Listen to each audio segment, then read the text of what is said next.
to Yusek Janet Abuel. 2.3 billion unprogrammed funds.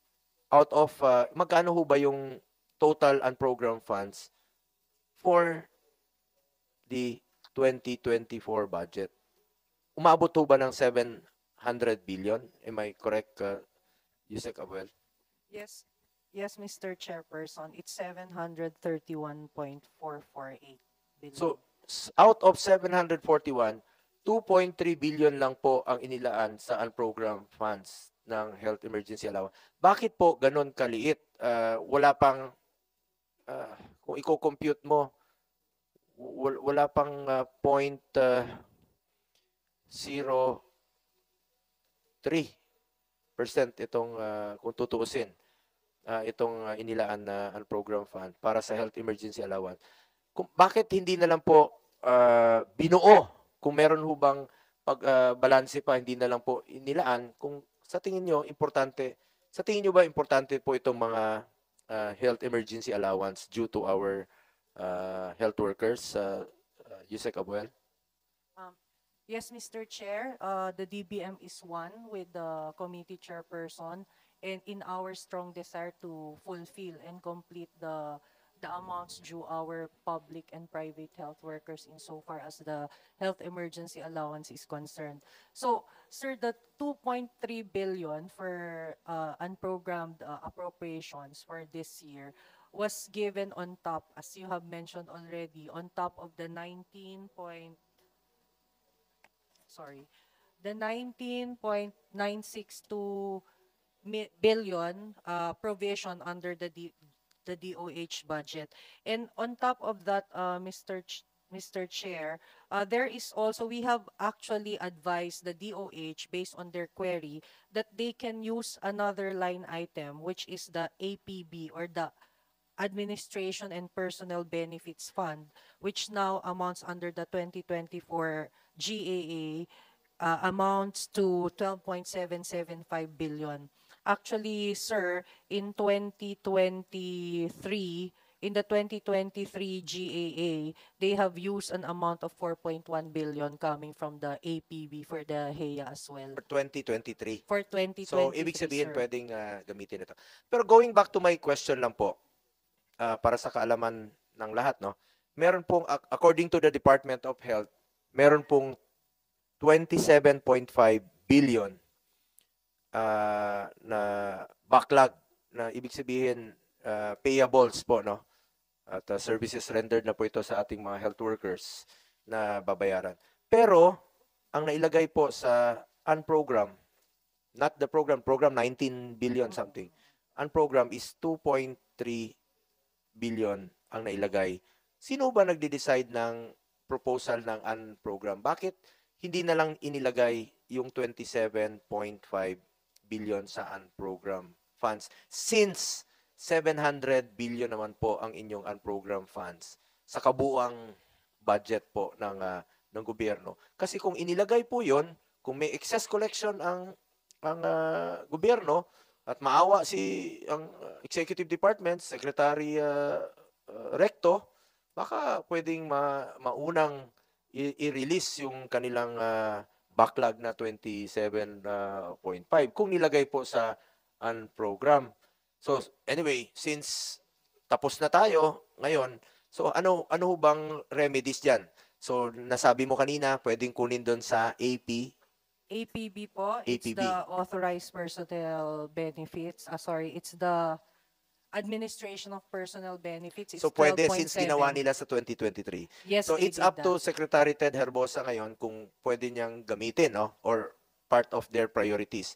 Now, kung hindi pa rin enough, if not enough yung APB, baka pwede niyo bang bigyan ng prioridad ito for 2025 na naman.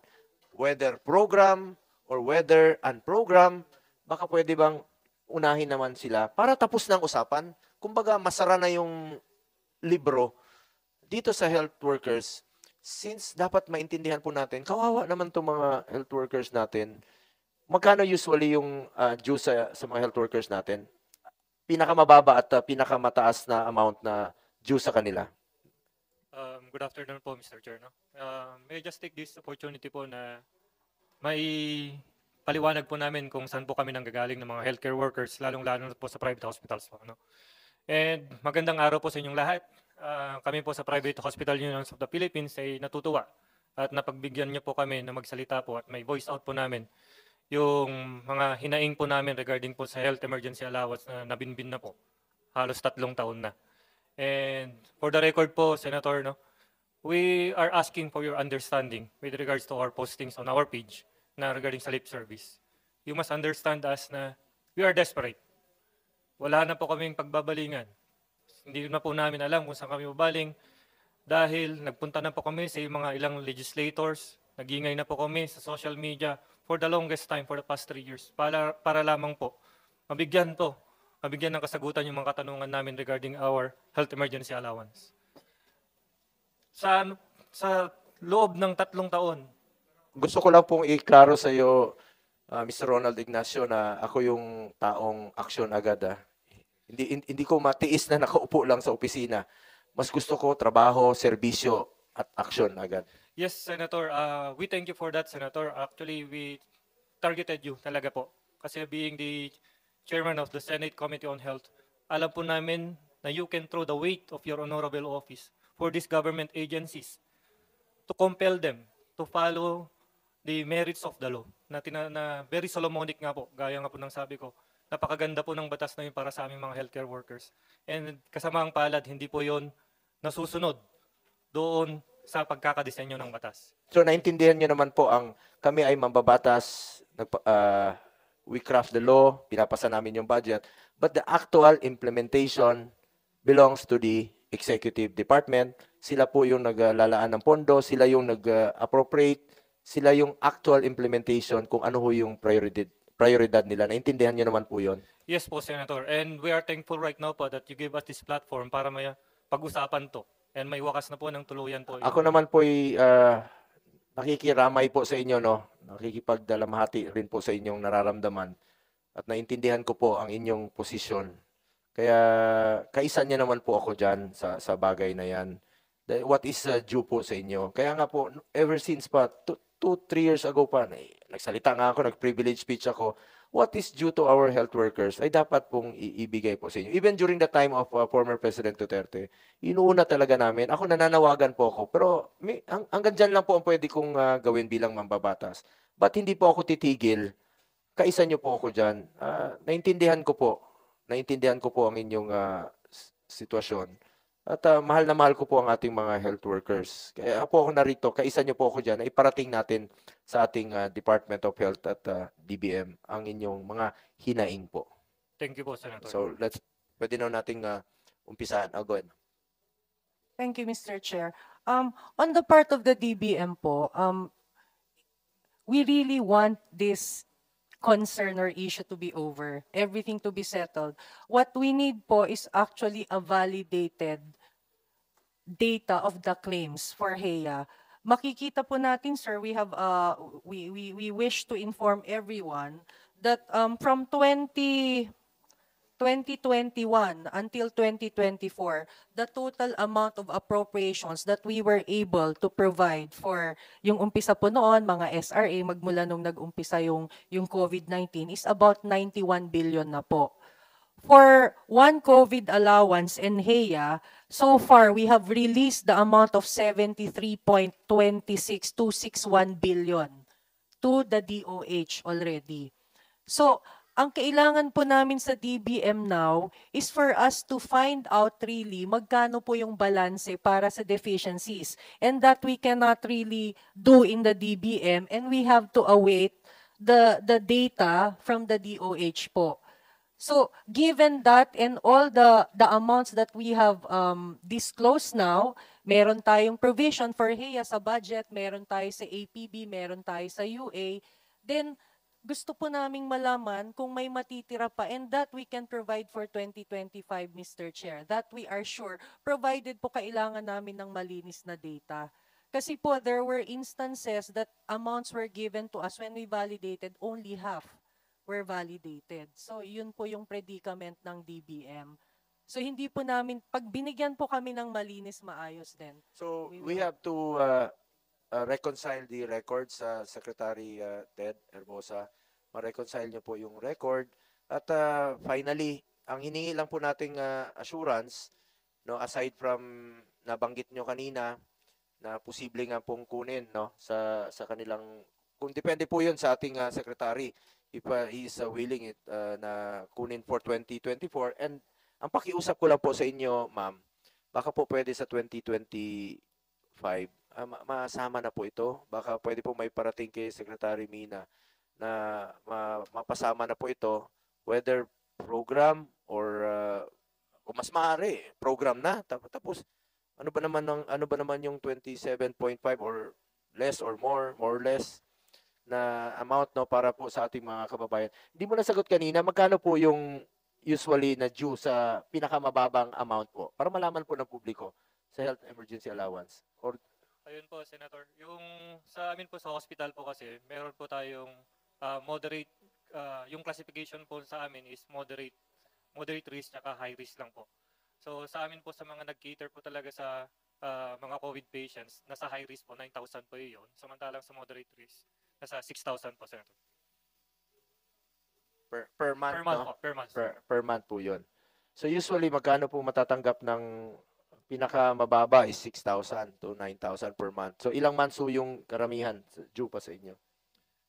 Senator, sa amin po sa official members po ng UPH-UP po, meron pa po nakakuha sa kanila na as low as 5 months po, Senator, or 4 months out of 25 months po, Senator. And kung bibilangin po natin, sasama po natin yung mga private hospitals from other parts of the country, meron pa po dong as low as wala po actually, Senator. 0. Sec Ted, pwede nyo masagot. Thank you, Mr. Chair. Siguro paliwanag natin sa ating mga kasamahan sa healthcare industry. Ang nabigyan na po, ang total healthcare workers na nag-claim ay 15,734,392. Ito po ang kailangang bayaran na claims. Ang amount po na computed for this is 103 billion 552 million 539,775 and 17 centavos. Ang na-allocate na po ay 76 billion 37 million 174,240.53. At ang nagbenepisyo na pong health workers dito ay 14 million 560,598. Ang kulang na lang na hindi funded ay 27 billion 515 million 365,534.64. Ito ay allocated sa 4,180,849 health workers. 4 na milyon po ang hindi bayad.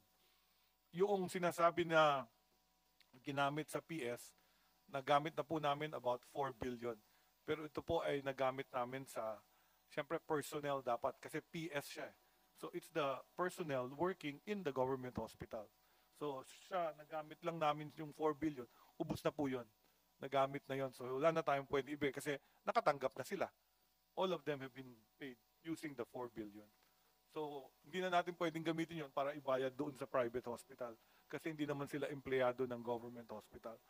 Kailangan talaga mag-allocate ng 27 billion additional, 515 million, 365,000. Yun ang unfunded pa. Ito po yung utang natin, 27 billion pa para sa mga healthcare workers na iba. How about the concern of Yusek Janet Abuel na yung paano ma-reconcile nga po yung records para tuloy-tuloy po yung kanilang releases? Meron naman kaming claims. We have the claims kasi nag-stop na yung health emergency. So, meron na kaming people that have claimed. So, ito nga yung claims namin. So may concern pa kayo. 15,734,392. You may speak, ha? Lahat po kayo kung sinong gusto magsalita para sa inyong posisyon ng inyong grupo. Mr. Chair, good afternoon. With regards to the data na nilalatag po sa amin ng DBM and DOH, we cannot seem to figure out ano ang intended for private health workers and sa public health workers natin.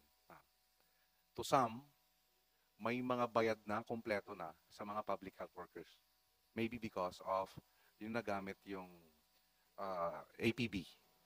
But sa amin, sa hanay ng United Private Health Hospital Workers, out of the 27 hospitals here in Metro Manila and almost 300 plus hospitals all over the country na nasa coalition po namin, nag-average lang po ito ng 20 months na arrears ng DOH and the DBM. Now, Mr. Chair, we've been observing while you were discussing all the policies na nagre-respond sa healthcare system, sa malalang problema natin sa healthcare system po natin. We really appreciate how you address these policies at paano ito gumagalaw ng tama dapat. But one thing is, we're very observant as you were discussing all of this. None of the policies na nakafocus sa mga magdadala araw-araw ng mga polisiyang ito. And these are the health workers. We have proven our worth during the time of pandemic.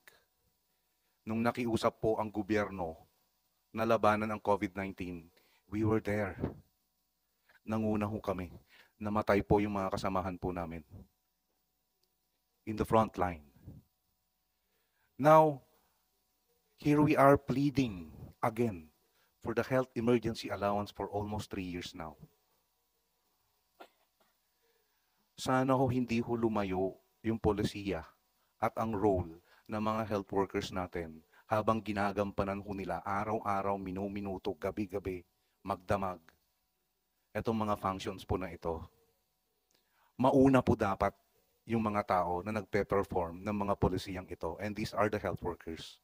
Now we are here begging again for the DBM and the DOH to please, let's go back to where we started nung nananawagan ho tayo. These are the social workers. These are the health workers. And here we are, natapos yung pandemya, parang tinalikuran lang ho kami bigla. That's why, Mr. Chair, accept our apologies. Nung medyo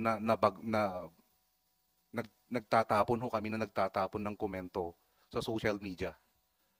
Because wala ho kaming matakbuhan, even up to this time. The DBM and DOH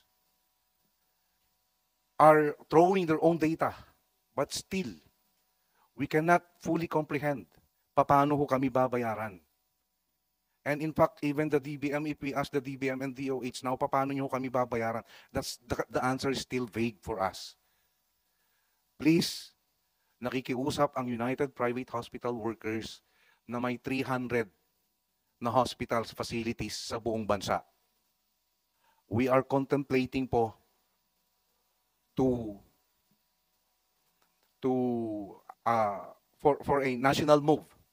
But we cannot do that until we come up with an agreement ngayong umaga, ngayong araw. Nakikiusap po kami, bigyan niyo ho kami ng pagpapahalaga simula po ngayon at sa mga susunod na mga araw. Marami pong salamat. Let me repeat, Ronel John Siason. Ever since the pandemic started, kaisa niyo po ako dito. Nakikisimpatya po ako sa inyo. Sabi ko nga, tingnan niyo lahat ng mga pronouncement ko. Napakaliit na halaga yan kumpara sa sakripisyo ninyo sa panahon ng pandemya. Hindi natin mararating ito kung di po dahil sa inyong sakripisyo. Totoo yun. Yung iba sa inyo, nagbuwis ng buhay. Tingnan niyo yung privilege speech ko noong 2020. Ang tagal ni-release ng death benefits. Nagalit si dating Pangulong Duterte, nag-privilege speech po ako. It took them 2 months to release the death benefits. Dapat nga ihatid sa inyong mga pamamahay yung death benefits. Then nagluluksa yung pamilya. So, kaisa niyo po ako dyan. Kaya po tayo naririto para i-appeal at mapakinggan rin po ang posisyon ng ating Department of Health, ang kanilang data at ang data po ng DBM, how to reconcile at paano nyo matulungan. Baka makatulong po kayo na ma-reconcile ito. At ang apila naman natin sa DBM, moving forward, ay bigyan po ng prioridad pagdating ng 2025. Para masara na. Ang importante dito, tapos na po yung state of health emergency. So, nandun naman sa batas na pwede lang mag-release. Ang importante dito, masara na po yung obligasyon ng gobyerno sa inyo. What is due sa inyo, dapat po bayaran ng gobyerno, ng executive department. Services rendered na po yan at pinagpawisan nyo po yan.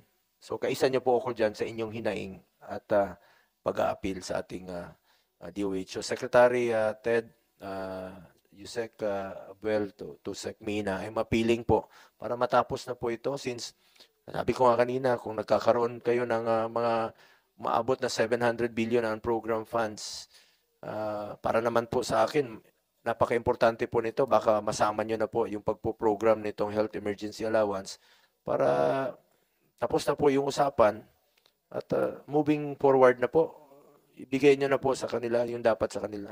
Go ahead po, Yusek Thank Abuel. you, Mr. Chair. Actually po, si Sec Mina instructed a lot of us na tutukan po na mabuti itong hearing na to. Marami pong mga DBM representatives ngayon dito because we're really concerned about this. About the figures that were given, sir, kung ganun na lang yung amount, kailangan lang po namin talaga yung validated.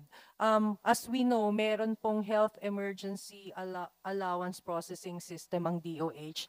And in our last meeting, they committed that they will submit yung database on their mapping. Para po sa 2025, makonsider din natin kung meron ka. You are truly right, Mr. Chair, when you said tapos na yung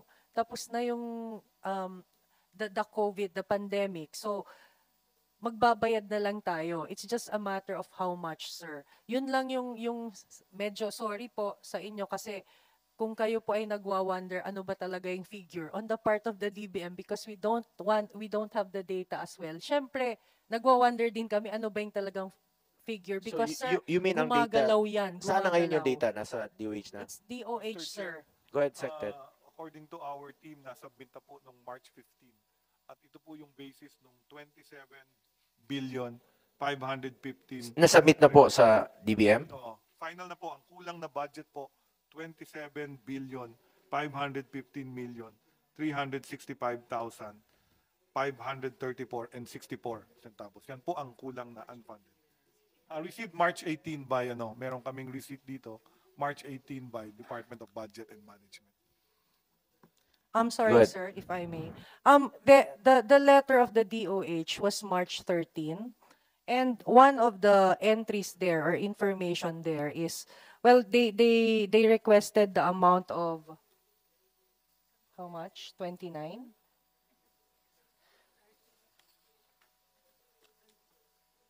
Okay, but one of the items here, Mr. Chair, it says, please be advised that the data provided in this mapping are subject to change. This is due to the ongoing validation process of the submitted COVID-19 risk exposure clarification reports by health facilities, as well as the processing of the release of the sub-allotted funds.